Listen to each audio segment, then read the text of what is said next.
give my testimony about what happened to me that has changed my life in different ways, big ways. I'm looking for a reason because of what happened, and I'm still praying on that to have God reveal to me exactly what it is I need to do. If it is just telling this testimony, which I have told this many times,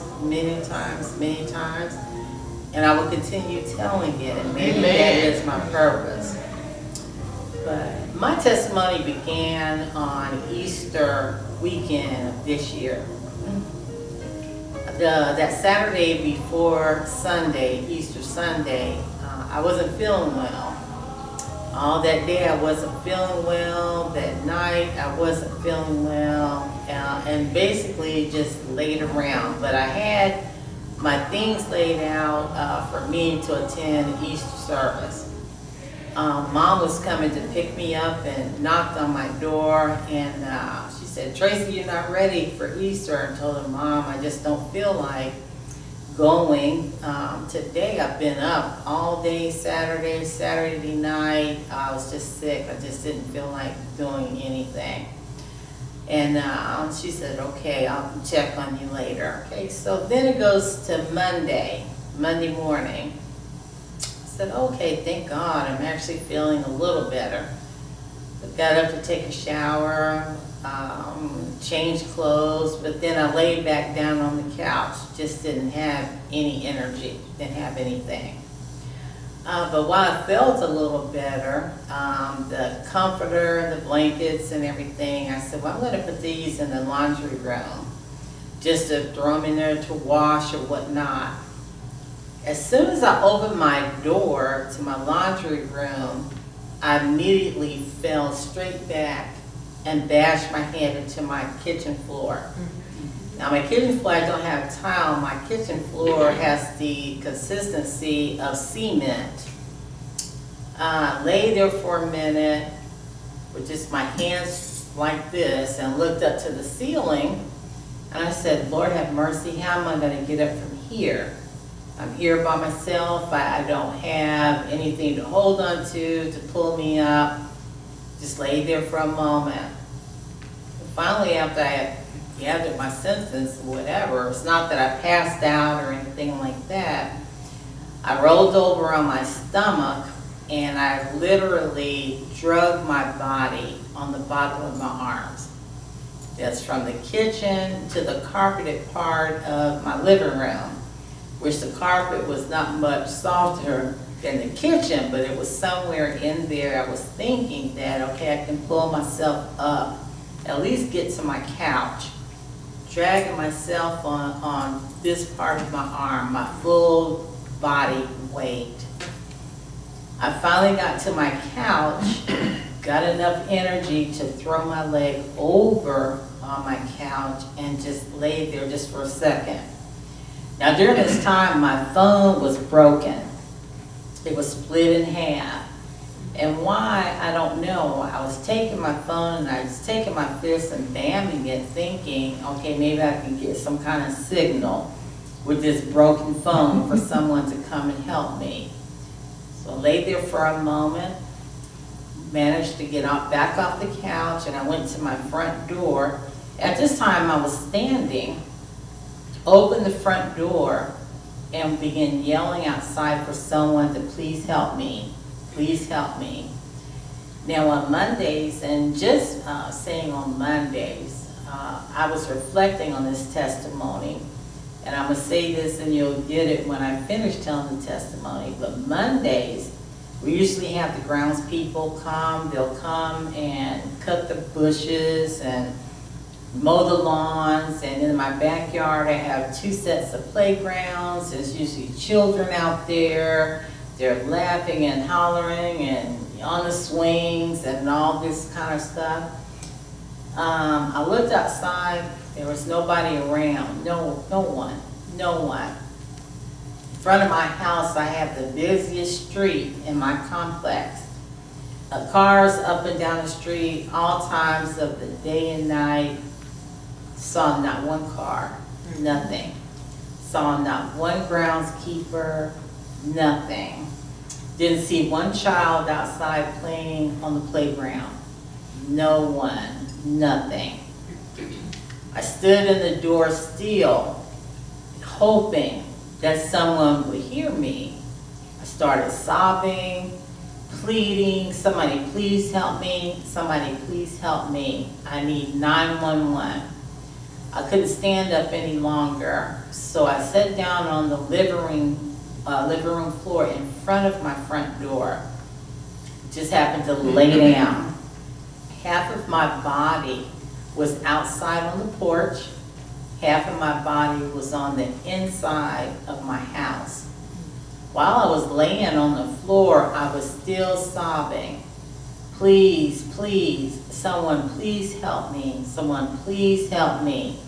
Sobbing, screaming as loud as I thought I could. Someone please help me, I need help. Someone please, please, please call 911. And at the time I'm still sobbing as well. I went and sat up by my couch. And I just said, okay, Lord, if this is my time to go, then I'm ready to go. Because I'm not afraid of death. Because dying to me, I know there's a better place and a glorious place that we'll be going. And it's much better than where we are down here. I'm not afraid of death, but I'll let the Lord know. But it's up to Him when we're ready to go home. But I want to let Him know I'm ready to go if this is what I'm supposed to do. I sat there for a while, nothing happened. I rolled back over on the floor. I was so uncomfortable, but at the time I didn't know what was happening to me. I laid down, my body still halfway out on my porch. The other half was still out inside my house on my floor. I'm still begging and pleading for someone to help me. No children, no one walking, no cars, no groundspeople, no anyone. I laid there. All of a sudden, I saw a man walk right in front of me. He was carrying a red bucket. He came, and the only thing I heard was, I'm going to call 911. Okay. That time, this man, I just don't know to myself, I can't say where he came from right now. But I know he was heaven sent because there was no one around me. You could hear a pin drop. Where we were normally on a Monday, it would be busy and bustling, but you could hear a pin drop. But this man crossed me.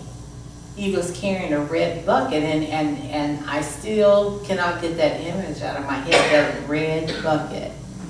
He came to my door, and I heard him say, calling 911.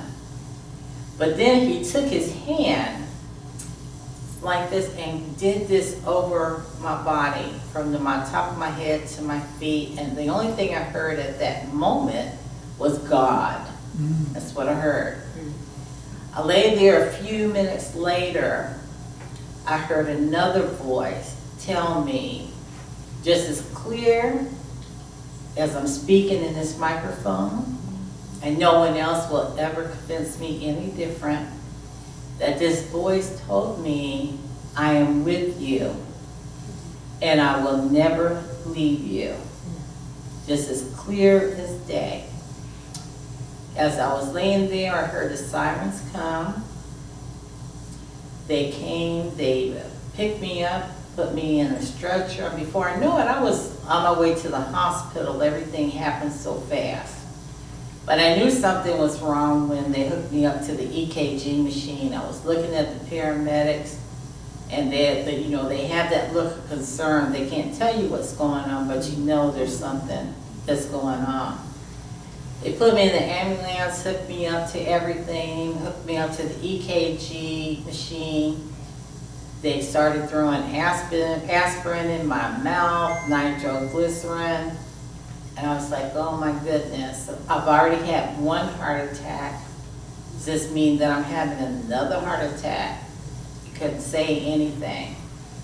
As I was laying in the ambulance, and you know they have windows in the back, and I was kind of setting up, I looked out the window to see, where did this man go? Is he still in my house? Where did he go? The paramedic asked me, Miss Ewing, where is your key, house key? And I just said, I think it's in my purse. When he got to the ambulance, he told me, he said, okay, I checked your house, there's nobody in there, your house is secure. We're on our way to the hospital. They started putting lights on and you know, speeding off, the sirens, all that. In the meantime, I looked and I looked and I looked for this man that came across my vision, that called 911, that was standing there, but he was nowhere to be seen. I said, where did this man go? Where did this man go? He had to have been heaven sent. As I got to the hospital, the heart surgeons, they met me at the door, at the ambulance door. Flung me out of the ambulance and was running down the hallways with me on the stretcher, running to the cath lab, just flying, the surgeons in the back, shouting orders and all of that. They finally got me to the cath lab and they flung me over on the table, the operating table. They said, Miss Ewing, we do everything fast here, but you're in you're in good company. We're going to get you. We're going to get you. We're going to take care of you. He said, but we do everything fast. When I got there, they prepared to do surgery, to put a balloon stent in my heart. It was a lot of people in there. They didn't even have time to put me to sleep. Nothing. The only thing they did in the area where they were going to cut me, and they had to put 2 stents in immediately to open the valves or the arteries so the blood can get to me. So I said, okay, do that. Later on, I found out when I told them that I had fallen and hit my head on my kitchen floor, they did CAT scans on me and found out that I had a traumatic brain bleed. My whole head inside was filled with blood. It didn't come out, it was filled with blood. I had a heart attack, and when I fell back in my kitchen and hit my head, it was actually that I had a stroke. So at the time when I turned myself over in the kitchen to get to the living room, I was crawling on the bottom of my hands right when I had a stroke, in the middle of a heart attack, and had a serious brain bleed, and all at the same time. That was my 3rd heart attack. So 3 heart attacks, a stroke, a serious brain bleed, and I'm still able to see. I have glaucoma, but I still am able to see. Okay, that has nothing to do with the heart attack or the brain bleed, but I'm still able to see. I'm still able to walk. I walk a little wobbly, but I can walk. It didn't take away my speech. I can still speak. I can still take care of myself. I live in a 2-story house. I can get up and down the stairs. I can do that. Okay. And I'm still here. Amen. I'm still alive. Amen. I'm still alive. The doctors that were there, they couldn't believe, or they were questioning, or they were baffled, I guess would be a better word, how a 62-year-old woman managed to survive a serious brain injury, just had a stroke, the 3rd heart attack, and all of that. So while I was in critical intensive care unit, my neurosurgeon came in and he was conversing with the cardiosurgeon as well. because they told me that if they give me one medicine to let my blood and my brain absorb into my body, or if they give me the medicine for my heart, they were walking a tightrope. Because one, if they did one or didn't do the other, one can send me into another stroke, which they told me that I probably wouldn't survive, or I could have had another major heart attack, and it would be a good possibility that I would not survive that as well. They also told me that had I not gotten to the hospital, and 2 or 3 minutes later, I would have arrived DOA. But man doesn't have the last word. God has the last word. God was my doctor there, and he told me, and I heard it clear as day, that he was with me, and he was. Because I was there by myself, there was nobody else there. He sent that man, heaven sent to me to help me get to the hospital and let the hospital staff, the personnel, let them be the vessel. But God is the doctor for me in everything that I do. Amen. But he told me that he was with me and that he would never leave me, and he didn't. He didn't. So I told my neurosurgeon this story of my testimony.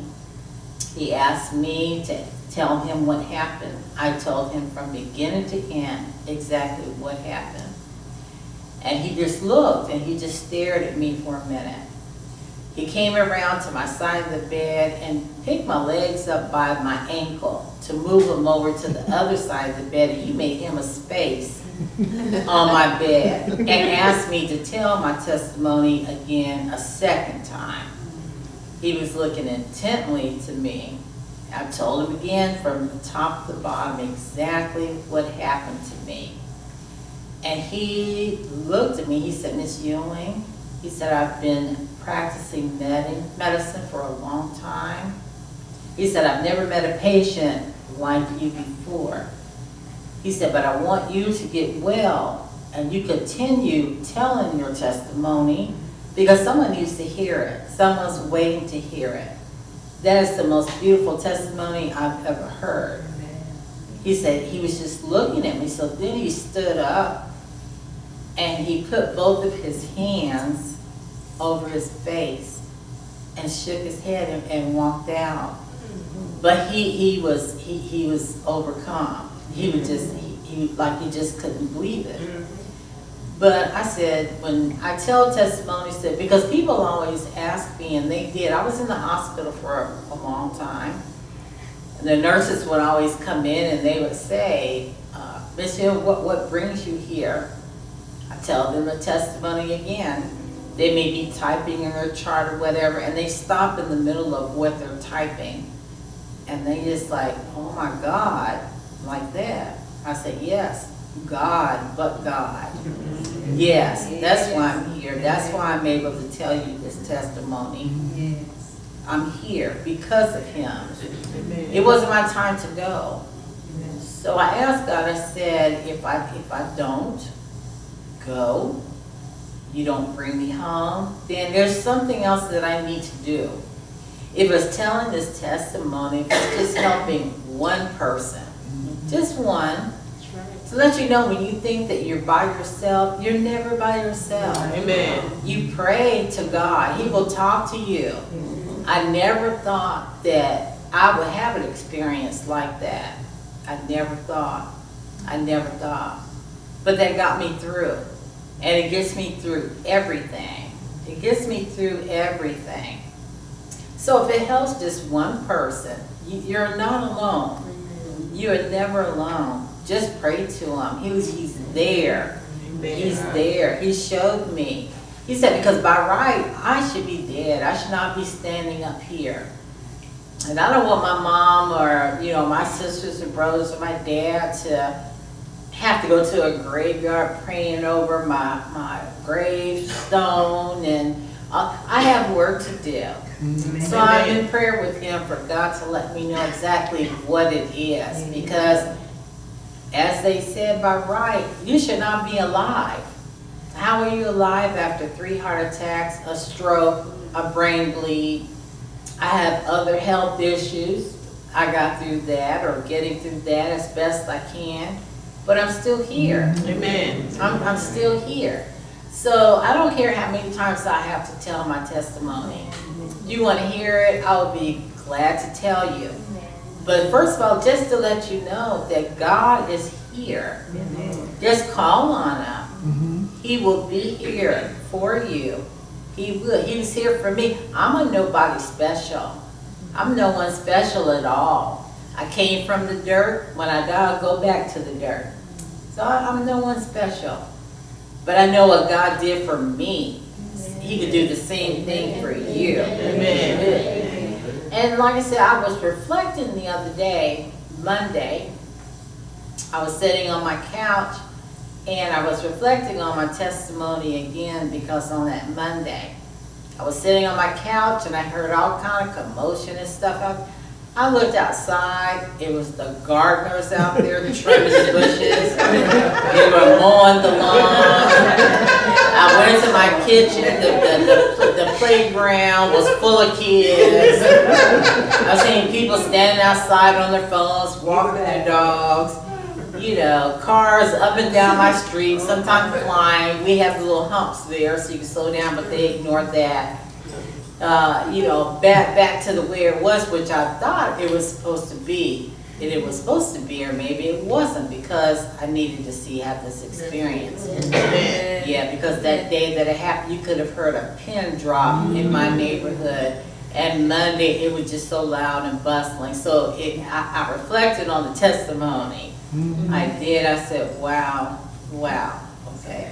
But I thank God. There's not enough words to even say how, and a word is not even adequately efficient enough to say how good God is, or how good he has been to me. You know, just can't say it. Just not enough words. Just not enough words. And a lot of you know me, you know, for a while. You all know I've been on this health journey for a long time, but this particular incident was one of the worst ones, but it was one of the best ones at the same time. Amen. It was one of the best ones at the same time. So I love all you all. Thank you so much. I know you all check on me, or you call my mom and you ask how I'm doing. You know, I'm doing fine. I'm doing fine. I'm okay. I'm better than okay. As long as God by my side, which he told me he was, that's sufficient enough for me. It is. So I'm going to thank you all. God bless each and every one of you. I love you all. I love you all. And thank you so much. Thank you so much. Amen.